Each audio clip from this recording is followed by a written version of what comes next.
Are you looking for a low-cost, high-visibility business idea in Malaysia? Starting a retail kiosk could be the perfect opportunity for you. Retail kiosks are popular in shopping malls, train stations, and high-traffic areas.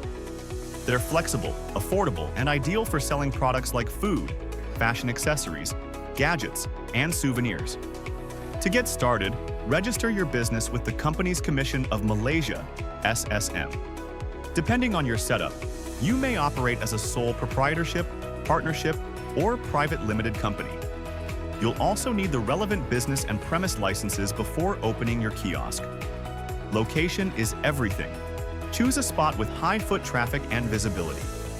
A well-designed kiosk and friendly service can make your business stand out in a competitive market. Don't stop at physical sales. Boost your brand through social media and simple e-commerce platforms. This way, you can grow your customer base both offline and online. Ready to launch your retail kiosk business?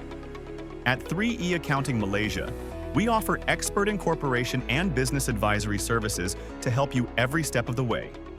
Visit 3E Accounting Malaysia today and we will help you build your dream business and turn it into reality.